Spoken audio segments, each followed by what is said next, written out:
My name is Aaliyah 33F, or Liao for short. After an incident at work, I've been ordered to go through a mandatory minimum of 8 sessions of therapy.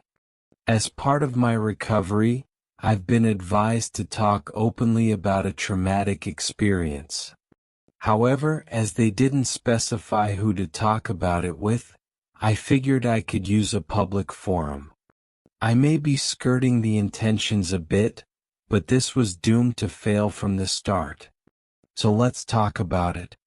The summer when I didn't have a face. Just looking at that sentence seems ridiculous. It was one of those events that were so far disconnected from every other part of my life that, looking back at it, it doesn't seem real. Like something that happened to someone else and I've just been retelling the story to myself over and over. But it was as real as it gets, and to this day, I'm not sure what to make of it. Now, I want to be clear, they call this a delusion. I've gone through countless personality tests and trauma care, and they've given this many names, delusion being the most common. But I refuse to let myself be gaslit. This was real and no one can tell me otherwise. I can admit my wrongdoings in every aspect of my life but this. Back in the summer of 2001, I was 11 years old. I'd been playing with my friend Imani over at her place all day and we kind of forgot the time. I was supposed to come straight home after having dinner at her place, but we got stuck watching The Emperor's New Groove. So when the movie was over, I realized I was in big trouble. Mom was always a bit overprotective. As her only daughter and proclaimed miracle baby, I had a lot of expectations riding on me. It was already dark outside, but the fastest way to get home was the path next to Frog Lake. I wasn't allowed to go there because the street lights were broken, but they'd be mad either way, so, whatever. If I had to go through the park at night, for whatever reason, I was to go straight through, no matter what. That was my plan, at least. I was about halfway through the park, panting like a racehorse. One of my braids had come loose and kept poking my nose, making me stop to sneeze every 200 feet or so. I tried my best to keep running all the way through, but it got so dark I almost walked off the road. I had to slow down to catch my breath and navigate. You did not want to get lost near Frog Lake, or you'd drown. That, or the frogmen would drag you into the lake and force you to drink tadpoles. That's what the adults kept telling us, at least. I stopped at a branch in the road to consider the fastest way home when I heard someone crying. Not a big cry, but a soft little one. A sniffling like from a kid even smaller than I was. I knew I should have kept running like Mom told me to, but it just made me too sad. I had to check if they were okay.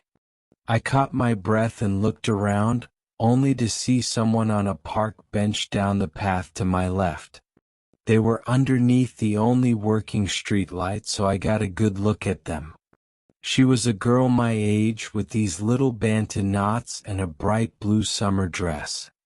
She was curled up on the bench, burying her face in her knees. And while my mom always taught me to be obedient, she also taught me to follow my heart.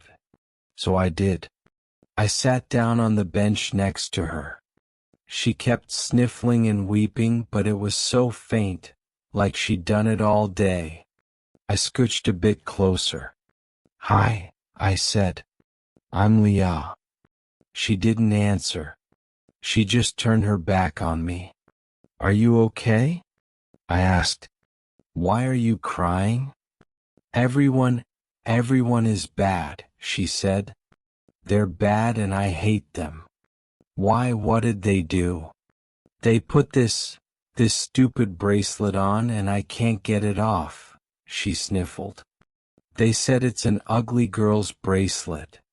She held her arm out, and it was this strange copper-like bracelet with little squares linked with iron rings. There were these white silhouettes of people etched into every other square, with splotches of an iron red color in between. I'd never seen anything like it, and the sides looked really sharp. Like sharp enough to cut yourself with. It didn't look safe. "Let me see," I said, taking her hand and scooching even closer. There was no immediate way to take it off, but the rings were a bit damaged. I inched it closer to my mouth, gnawed on it a bit, and managed to make a dent. With that, I pulled it apart. I did get a small cut on my lip, though the sides were really sharp. As the bracelet came off, the sniffles stopped. The girl turned to me. "Thanks, Leah," she said. "I've waited all day for someone to help me." And as she turned around, she smiled at me. Her eyes weren't red from crying. Her nose wasn't wet with snot. She looked perfectly normal. And she had my face. I just looked at her for a moment. She waved at me, now bracelet free, and skipped away into the night, giggling with excitement. The bracelet, still in my hand, crumbled into rust. The light above, the only working light on the street, flickered. Something about it just felt wrong, and I got back on my feet. I ran home as fast as I could. When I got home, my dad was waiting by the door. I shut the door behind me, kicked off my shoes, and ran headfirst into him, crying my eyes out. I hadn't even noticed that I had this shiver. Maybe it was just adrenaline running off. I hugged his sweater and cried. After a few seconds, I noticed he wasn't moving. No pats on the back, no comforting words. No cute nicknames or kisses on the cheek. I stepped back and looked up at him. He was holding his hands out, like he was ready to defend himself. His eyes had gone wide, and his mouth hung open like a fish out of water. He'd never looked at me like that before. Never. "Dad." He fell backwards and knocked over a lamp. He crawled away from me, desperate to put distance between us. "Jada?" he called out. "Jada." I couldn't stop crying. I was scared and I didn't understand. He looked at me like I was a wild animal when all I wanted was my dad. He hurried into the backyard, calling out to my mother over and over. He had this high-pitched note that I hadn't heard before, like he'd been hurt. I just sat down on the floor, buried my face between my knees, and cried. My tears felt strange on the skin of my knees. I sat there for a couple of minutes until I heard a door open. I didn't look up. I was scared to see my dad like that again. "Leah, sweetie?" was my mom. "Honey, are you there?" I got back on my feet. It was my mom on the other side of the room. She'd blindfolded herself with a towel from the bathroom. "I'm here, Mom." "Leah, honey, can you come here?" I walked up to her, but when I was about 6 feet away, she held up a hand, urging me to stop. "Slowly, honey," she said. "Come here." She held out her hands. Looking back at it, I think she wanted to be sure I didn't try to take off her blindfold. We held hands and she tried her best to smile. "Did you go by the lake?" she asked. "I need you to be honest with me. I didn't want to be late. You'd be mad. So you went by the lake, right?" I took a deep breath and slumped my shoulders. My mom held my hands in a tight grip. "Yeah," I admitted. "I'm sorry." My mom swallowed. I could hear her struggling to keep her breath steady. She was right there, on the edge of panic. "We're gonna fix this, honey," she said.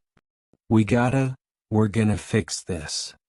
She made her way back to the kitchen and pulled out a paper bag. She told me we were playing a game and that I would get a prize if I kept the bag on. I was allowed to make holes for the eyes if I kept sunglasses on underneath, but I couldn't take it off. If I did, I had to warn them first. All the while I could see my dad in the backyard, retching his guts up. "You gotta keep the bag on, honey," Mom said. "You gotta promise." I promised. That night, my dad could barely look at me.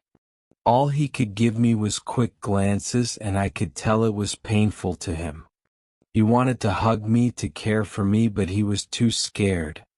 I'd never seen my dad scared of anything, and having him scared of me was heartbreaking. I could see the conflict in him. At least now he was back to calling me his little Leah. It was a start. My mom made me a sandwich and chocolate milk, but I had to eat it in my room. As soon as I was done, I had to put the bag back on. That first night, I sat by the edge of my bed and ate my sandwich in silence. The crust was cut off like always. My mom was waiting just outside the door, but she couldn't come in as long as my paper bag was off. I didn't understand. How could I? "Mom?" I said. "What's happening?" "Something bad happened, honey," she said. "But we're gonna fix it. You're gonna be okay." "I feel okay, Mom." "I know you do, honey. You're doing great. You just have to be patient." "Can Imani come over tomorrow?" "I'm sorry, no. She can't come over until you're better. But we were gonna listen to CDs." "I'm sorry, honey." When I finished and put my bag back on, my mom came to my room and left a glass of water, toothpaste, and a toothbrush. I couldn't brush my teeth in the bathroom for some reason. Bag off, brushing, bag on again. Mom said goodnight through the door. I could hear her sobbing as she went back downstairs. I couldn't sleep that night. I twisted and turned for hours on end, but my pulse just wouldn't go down. Finally, I decided to use the bathroom. Stretched my legs for a bit. Only then did I realize they'd blocked my door. Standing there, turning the knob over and over, I realized I was stuck. I could hear my parents arguing downstairs through the door. Snippets of a longer, angrier conversation. "I'm gonna call them," Dad said. "First thing in the morning, we're calling them.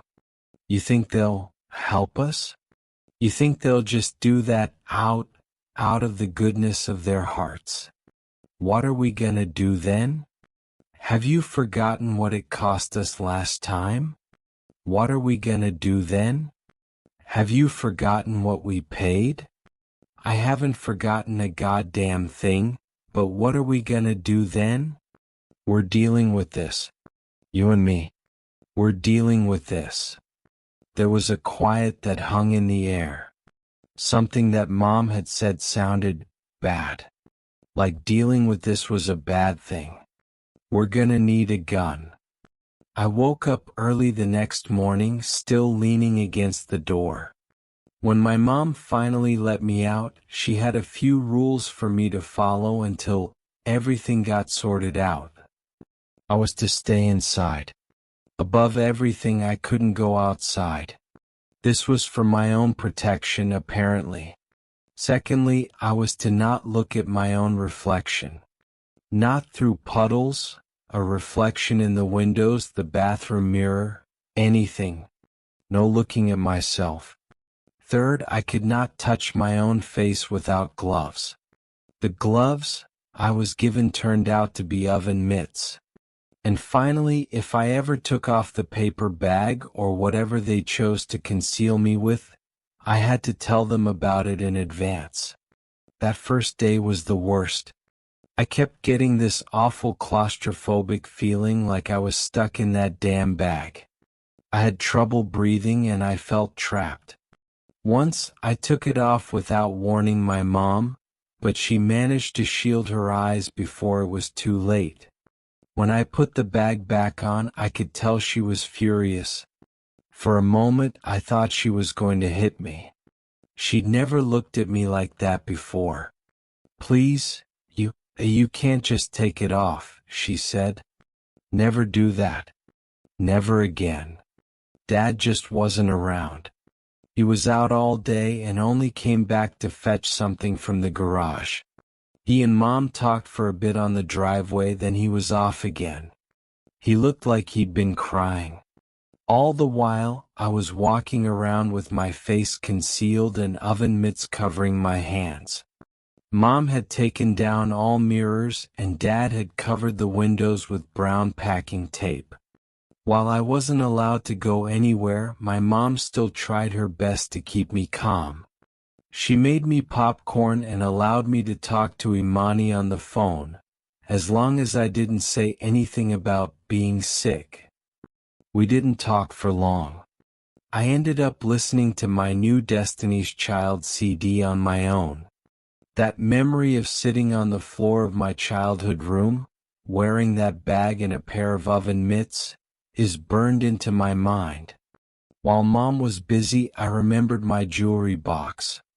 It had mostly plastic rings and clip-on earrings, but it had a built-in mirror on the inside of the lid. If I wanted to, I could see what the fuss was about. I dug it out and called out to Mom that I was taking off the bag in my room for a while. That way I'd at least get a warning knock before she entered.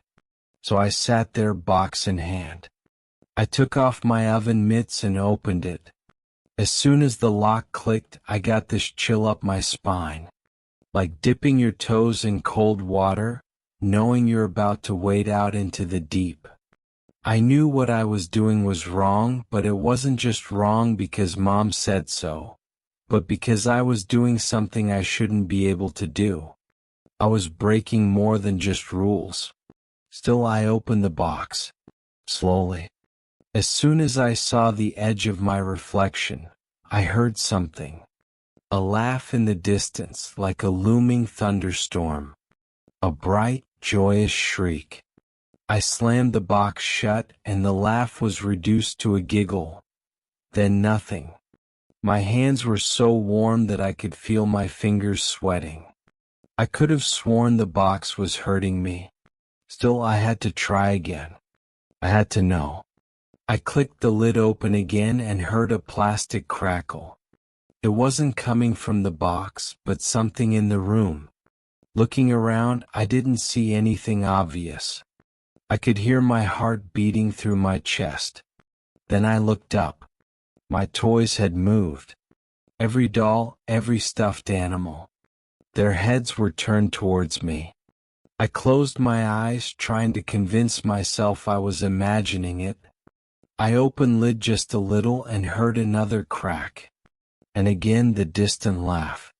But now it was more like a hysterical cackle. Almost mechanical, repeating in the same pattern, louder and louder. I saw my own throat. My skin looked ashen and dry. I could see my discolored veins. Every set of eyes on every poster turned towards me. And it was only now that I noticed that everything looked different. Every toy, every picture, anything with a pair of eyes. The entire room was staring at me intently. Their eyes had changed color. They looked like mine. I kept opening the box slowly. Something in me wanted to close it, to throw it away. There was a banging noise like distant thunder. And that ever-growing laugh. I saw my chin. Withered skin breaking into something pale. I held my hand up, about to touch my own face, to feel it out. I know I shouldn't. I know there were rules. But in the edge of the reflection, I saw my hand come closer. And as I touched my chin with the edge of my index finger, I swear, I felt bone. Then my reflection moved. My mom burst through the door. She'd been trying to get my attention by banging on the door, but it was as if I'd been hypnotized. She came in with her eyes closed, wielding a hammer from Dad's toolbox. "Put it down," she screamed. "Put it down now." I put down the jewelry box. Seconds later, she fell to her knees and smashed it to pieces. She kept hitting it over and over until her arm grew weak. When she couldn't hit it anymore, she just dropped the hammer to the floor. She ripped a pillowcase from my bed and wrapped it around my head. When I could no longer see her, she took her blindfold off and wrapped her arms around me. She cried in a way I'd never seen before, like a wailing child. These big hulking sobs.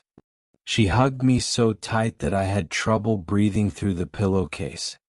"Leah, Leah, please," she cried. "You have to listen to me. You have to listen." "I'm sorry, Mom. I'm sorry too, honey. I'm so sorry." That night made me realize that there was more to this than I understood. My mom and dad were doing this for a good reason. I decided to just hunker down and do what I was told. To see this as being sick, watching movies, eating snacks, and just waiting for it to be over. I didn't mind anymore. We were in this together. Over the next few days, things started to turn into a new kind of normal. I spent most of my time with Mom, just hanging out, watching TV, playing games on our shared computer.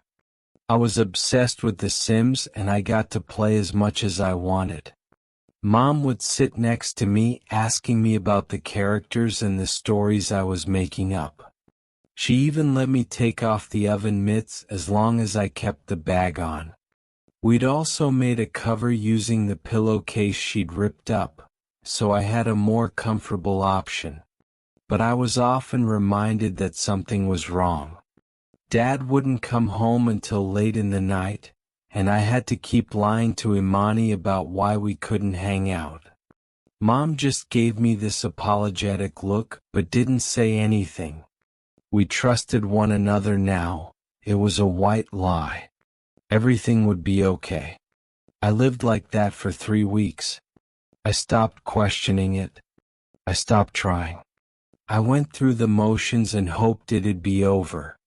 Sometimes I'd sit by a gap in my taped-up window, just watching the people outside pass me by, much like the Sims in my game. At times, I imagined them turning towards me, looking at me with my own eyes. Sometimes they really did. One night, when Dad came back, something was wrong. They usually talked a little and then he went straight to bed. This time they sat up long into the night. My mom had stopped locking me in my room, so I sneaked out to listen. They were being more quiet than usual and I couldn't help myself. "We gotta bring her," Dad said. "She has to be there." "We can't," Mom cried. "We can't, she'll never be the same. You said we should handle it. This is how we handle it. But she doesn't have to be there. We can just dash. She has to be there and she has to do it." The next day, Dad didn't go anywhere. He sat with me while Mom prepared breakfast. He gave Mom a long look, sighed, and turned to me. I met his eyes from behind my sunglasses. "Leah, honey, we're going on a trip tonight." "Outside?" Yeah, he smiled. "We're going out on a trip. But I need you to be very careful and to listen really closely. Can you do that?" "Sure, yeah," I nodded. "Where are we going?" "We're gonna make you okay, honey." "You are." Dad nodded. He kept his smile firm, but it wasn't genuine. I could tell. That night, Mom and Dad came into my room. I wrapped my head in a new pillowcase that didn't have any holes for my eyes. I couldn't see, and they also gave me a pair of earmuffs. I couldn't hear, couldn't see, and had trouble breathing through the fabric. Mom gave me a big hug. "You can do this," she said. "Stay strong, be patient, and do what you need to do." They took me to the car, put me in the back seat, and drove off. I heard them talking in the background, but the earmuffs blocked most of it. I picked up a yeah or a no every now and then. I just sat there with my arms crossed, trying my best to stay calm. Whatever was going on felt bad. Again, like we were doing something we shouldn't. I could feel the road shift. It went from smooth asphalt to gravel and then a bumpy dirt road. I had to steady myself against the door to keep my earmuffs on. I could hear a low "sorry honey" from my mom. I reminded myself to do what she said, be patient, be strong. After what felt like an eternity, the car stopped. Still seeing nothing, the car door opened and a hand led me outside. I'd recognize Mom's hand anywhere. It was all I needed to feel safe. She led me through a forest path, down a short hill and into a clearing. Mom and Dad asked each other really quiet questions. Mostly just one or two words. The only one I caught was "here." Finally, I heard my dad shout something. Mom pushed the earmuffs closer together, blocking everything but my own heartbeat. I could feel water seeping into my sneakers. There was an argument. Something loud and angry. Dad rushed past me. I felt the texture of his jacket brush against my arm. Another scream. A back and forth. Mom took off the earmuffs. She put something warm in my hands. Something heavy. Something metallic. You have to take it off, Dad said. She has to see her. It has to transfer. Mom didn't respond. She just kept sobbing as she unwrapped the pillowcase. Everything was blurry while my eyes adjusted. Shades of black and withered green. Blue petals from a flower crushed under my sneaker. We were deep in the woods. I could feel a faint breeze making the hairs on my arms stand up. I felt nothing on my face, however. Nothing at all.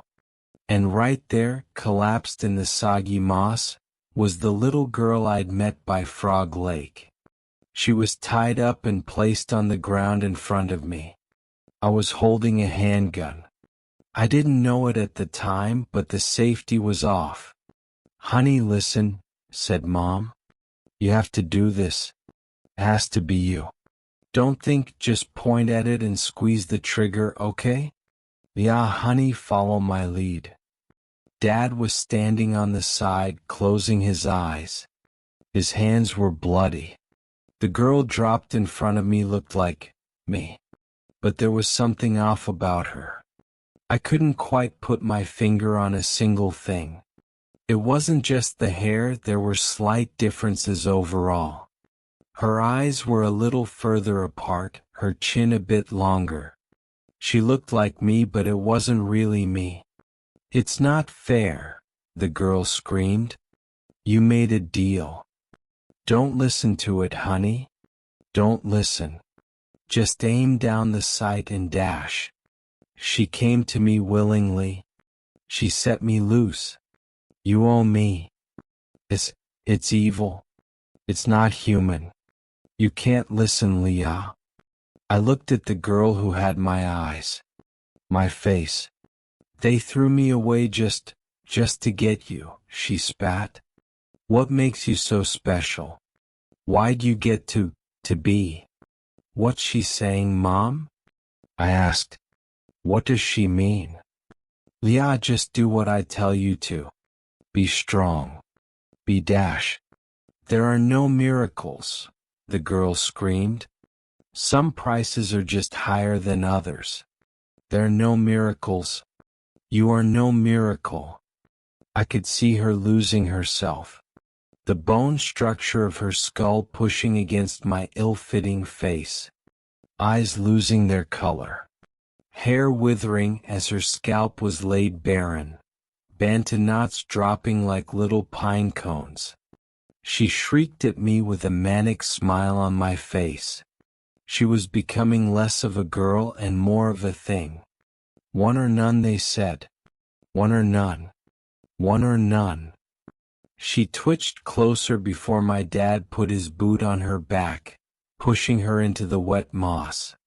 Guess which one of us got the one, and which one got dumped in a lake with nothing but a fucking bracelet? I looked up at my mom. She met my gaze. She couldn't help but to look at me, and she saw something she shouldn't have. I don't know what she looked at in that moment, but her eyes dilated and a scream got stuck in her throat. Her eyes crossed as she fell backwards, struggling to breathe. My dad came up behind me, pointed my head forward, and aimed my arms for me. All I had to do was pull the trigger and I'd save everyone. Mom. Dad. I get my face back. Remember this, the girl thing purred. Remember this every time you look yourself in that goddamn mirror, little miracle. I squeezed the trigger and the gun went off. For a moment the world stood still. In the muzzle flash, I had this brief image of sitting on that park bench next to Frog Lake, holding hands with a sister I never had. A sister that was never truly born, dropped unceremoniously into the depths of the lake. A promise fulfilled to a power below. But in that eternal moment, in the white flash of the gun, we were just sitting on the bench together, holding hands. What happened afterwards is a bit of a blur. My mom was taken to the hospital. I didn't have to wear the pillowcase anymore. My dad threw the gun in a lake. And then, we never talked about any of that ever again. Not that we got much chance to. Weeks later, my mom got diagnosed with cervical cancer. She lasted 4 years. My dad died of a brain aneurysm on my 17th birthday. I moved out of Tomskog, Minnesota to live with my aunt in West Virginia. I'd spend my time at the computer. It started with mods for games and slowly turned into front-end programming. Got a nice job, nice benefits, and a move to Orlando to work at a proper office. I've been working there ever since, going on, 11 years? It feels strange putting this all to paper. I've had no one to talk to about it, and medical professionals don't really agree with the whole notion of giving their mental patient the benefit of the doubt. There was an incident at work. We'd closed a deal with a large client, and my boss was doing this pep talk where we all went around the room with a mirror to psych ourselves up. We were to say an amazing thing about ourselves. When I looked at myself, I was going to say I had a great sense of humor. But my words got stuck in my mouth. Looking back at me was me. But not really. It was me, but I had bantu knots in my hair. And then I saw myself blink. I don't really know what happened after that. I broke the mirror and tried to stab someone with a cake knife, apparently. I was carried out by security and put on immediate medical leave.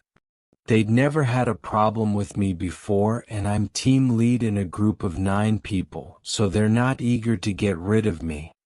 Now I can't stress this enough. I'm fine. This hasn't happened before.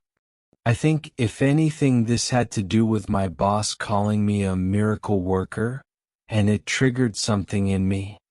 Maybe something out there lives on through me. And maybe that something wants desperately to come back.